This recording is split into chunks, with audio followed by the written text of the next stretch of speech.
have to be honest, watching the Broncos, it feels like this is a team that just does not trust their quarterback anymore, or at the very least doesn't trust their passing attack. I mean, I'm seeing them treat their passing attack the way the Jets treated their passing attack with Zach Wilson. I mean, it's like, this is a great example of, this is a 3rd down and 5 on the outside of field goal range, and I think maybe you could try to steel man this and say, hey, not having Russell Wilson throw the ball here could at least make for an easier field goal if you don't make the first down. But, like, I don't know, getting an extra couple yards there I don't think changes much. As you see, Russell Wilson's just going to hand the ball off, and they're not able to get anything on that. But, like, that's just, I mean, a 5-yard run's a good run. Like, that doesn't happen very often. If you average 5 yards per carry, you're one of the best running backs in football. And of course, averaging 5 yards per carry doesn't mean you usually get 5 yards per carry. It means you get something like, 2 yards, 3 yards, 1 yard, and then 10 yards, and then 15 yards, right? Like, that's how it works. There was a 2 safety deep coverage, so I get there was kind of a good front to run that against. It just didn't work out, but still, probably wasn't going for 5 yards anyways. And it's a bigger point, which is,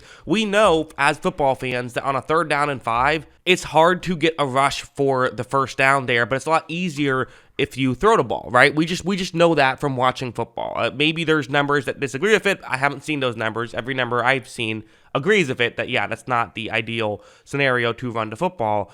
And if you're the only real reason you would do that is in a Zach Wilson type situation where you have a good running game and don't trust your quarterback, it feels like. Like, this one's going to be another example of another 3rd down situation. You see where they have to get the ball to, and they're, again, taking the ball out of Russell Wilson's hands. And I want to be clear here in saying, I don't know if this is a Nathaniel Hackett thinks Russell Wilson sucks thing. It might be. It very well might be, but I don't know if it is. This receiving core has not played particularly well. It has some names, has some good name brand recognition with this receiving core, but their PFF grades are worse than football, the receiving core. Like, it's struggled to get separation, there's no denying. So I think part of why they're doing stuff like what you see on the screen, just a quick screen pass, is less about Russell Wilson and sometimes maybe more about the receiving core. And, again, the front you're going up against, it appears as though it's a cover 0 that they're looking at. So this is, not the worst time to run this play, as if it works, you can potentially,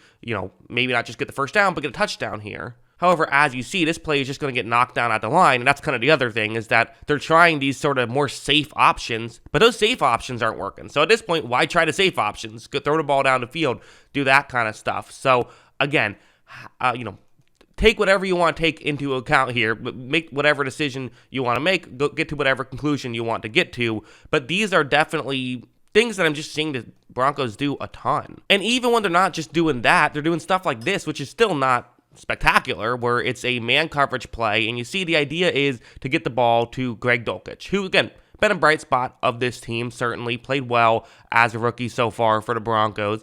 And you see the route that he's running against man coverage. You have the 2 eligible receivers who are lined up further towards the sideline, running over the middle. So when he goes towards the sideline, there's a way that he can potentially get open. Watch how when this play begins, again, right here, it's tough. I mean, you could argue this is just a good defensive play because it's, defenders doing a good job of running in. You have to get the ball to the 37-yard line here. You have a chance. It's not a bad throw. Russell Wilson makes the right throw. I think makes the right read, but it was just a good tackle. Dulcich isn't able to make the play. And these are just kind of the issues that they're having here for Denver, is they're not being able to win consistently in these areas, and they're actively trying to limit the offense. They're actively trying to simplify the offense, and maybe that's an issue, I think. Maybe stop simplifying things, be more willing to open things up, because that is when Russell Wilson is at his best, that's what he's doing, is being able to open things up. Like, this play is an example, and it's worth mentioning. This play, part of what made it work is because, the Ravens are the Broncos are running the ball a lot, and so because they're running the ball a lot, it can help set up a play action. And now, really, that's not true. There's been a lot of studies that suggest that, the more you run the ball, it doesn't actually help set up play action the way people think it does. But I still feel like there are isolated incidences, like on this play, where it does kind of help a little bit, or just like not taking a deep shot can't help set stuff up a little bit. It just doesn't nowhere near as much as people expect it to. And also, sometimes you even fool guys. Sometimes the play action works very well, even when you weren't running the ball a lot. So maybe it has nothing to do with that. I don't know. But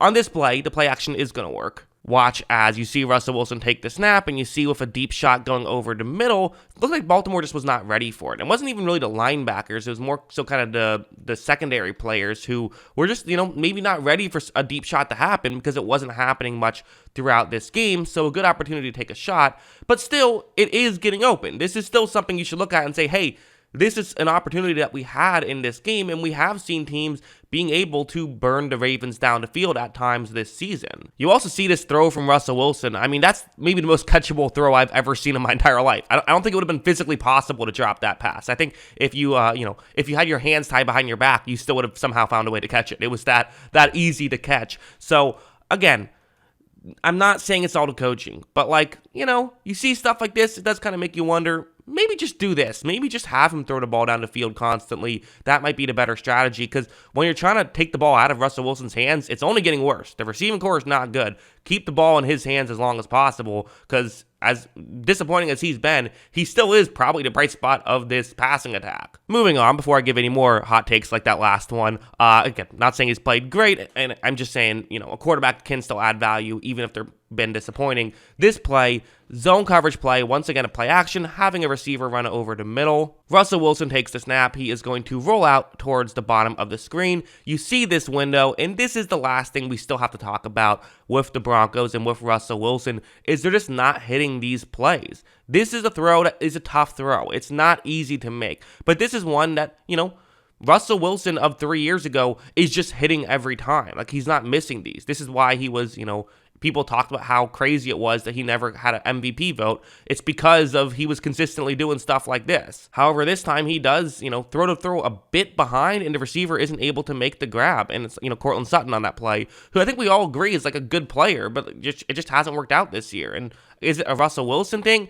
Is it a coaching thing? Is it a receiver thing? Well, it's everything, sure. I think you have to get rid of the coach. I just think that, I've been kind of like, I think Nathaniel Hackett is getting too much criticism, but I think it's just worth it at this point to let him finish the season, get a new head coach in there, see if you can fix things, because Wilson has a huge contract. Russell Wilson is not going anywhere. Russell Wilson is a Denver Bronco next year. That's just what it is. I think you can try to add stuff in the receiving game. One aspect will just be Tim Patrick getting healthy. That'll help. And again, they have guys who on paper should be good. I think if there's another situation where a Tyreek Hill, Devontae Adams type trade is available, you go all out and try to make that happen. That's what I would think. Because there's no doubt that part of what made Russell Wilson so good was having Tyler Lockett and DK Metcalf. That's just quarterbacks in general. You play better when you have better players to throw to.